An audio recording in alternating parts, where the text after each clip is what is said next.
Hi, everyone. Thank you for being here today.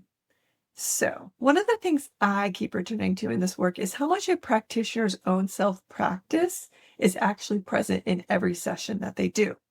Most practitioners put all their focus outwards, on their clients, on their techniques, on the energy they're moving in other people's fields. And while that dedication matters, it's not the whole picture. The most powerful thing you can do for your clients is the work that you do on yourself. Today, I'm going to walk you through why that exactly is. And I'm going to get specific because this goes well beyond the usual being a clear channel advice that we usually hear. Reason one, you become the blueprint. When you're doing consistent work on yourself, whether that's working on yourself or receiving work from another practitioner, the clarity and coherence of your field doesn't just benefit you. It starts to function as a reference point for every client who walks into a session with you. At a quantum level, your field is modeling something for your client's system. And when you consider the environments most people move through every day, the stress, the noise, the density of it all, many of your clients may have never been in the presence of a field that is genuinely clear and coherent. Their system simply hasn't had a reference point. And then they walk into a session with you. Without a word being spoken, their energy field starts to recognize yours. Your field becomes a signal. This is what coherence feels like. This is the direction. And their system begins to reorganize towards that. You are modeling the destination of their healing journey just by being in the room. And that has nothing to do with technique in the moment. It has everything to do with the work that you've done on yourself before it. Reason two, the healing path is transmitted from you to your client. Every time you use your own protocols on yourself, such as moving stagnant energy, integrating a new frequency, completing a full cycle of healing, your energetic structure is recording. It's mapping the pathways, where the resistance tends to show up, what it feels like when something finally shifts, what the integrated state feels like on the other side. This isn't intellectual knowledge, it's embodied wisdom. Your whole structure knows the terrain because it has actually walked it.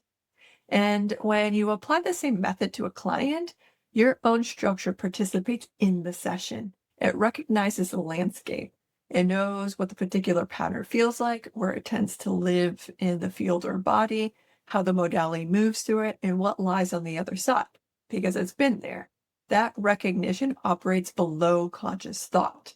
Your field is already oriented, already pointing your client towards the resolution. Take confidence issues held in the solar plexus, for example. If you've worked through that in yourself, found where that sits, moved through the release, and came out on the other side, your field carries that entire journey as information, where the energy is, how the modality engaged it, what release looks like, and what opens up afterwards. When a client comes in carrying something similar, your structure already knows the path. It becomes something their field can follow. This is what makes a session precise, not because you've memorized a technique, but because you've lived it. Reason three, knowing what's yours. We've talked about this a lot, but it's always important to bring up. When you're doing work on yourself consistently, you develop a very clear sense of your own energetic baseline. So when something unfamiliar comes up mid-session, such as a sensation, an emotion, a sudden heaviness, you can recognize it immediately that it doesn't belong to you. It's your client's material.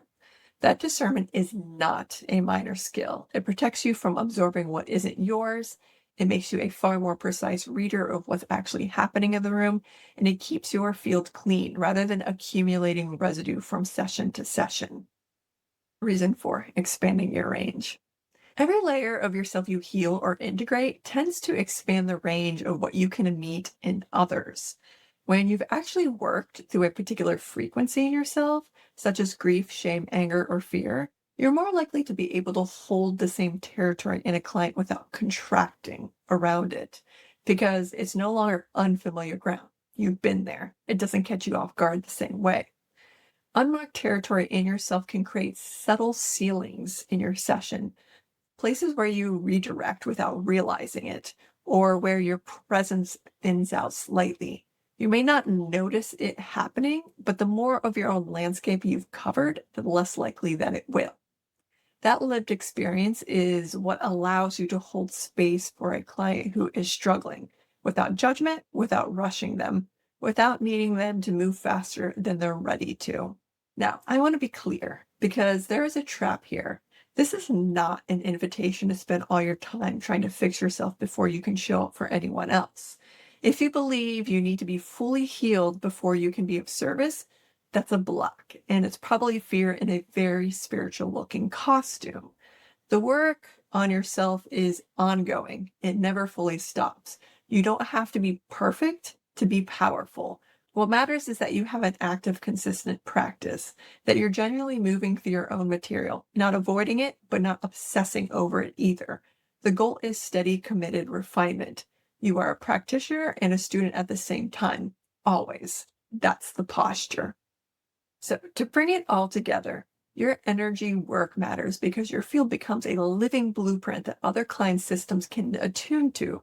It matters because every time you use these methods on yourself, you build an internal map that makes your sessions more precise and more effective. It matters because it gives you the discernment to know what's yours and what isn't. And it expands range of what you can generally hold for another person. This is what separates a practitioner who is helpful from one who is truly transformative. Do the work, not to fix yourself, but to become the clearest, most embodied version of what you are offering to others. So if you enjoyed today's video, please leave a comment below. And don't forget to like, subscribe, and hit that notification bell. It tells me that these videos are worth making. Don't forget to tune in, listen deeply, shift completely, and bloom. Thank you for being here, and I'll see you in the next video.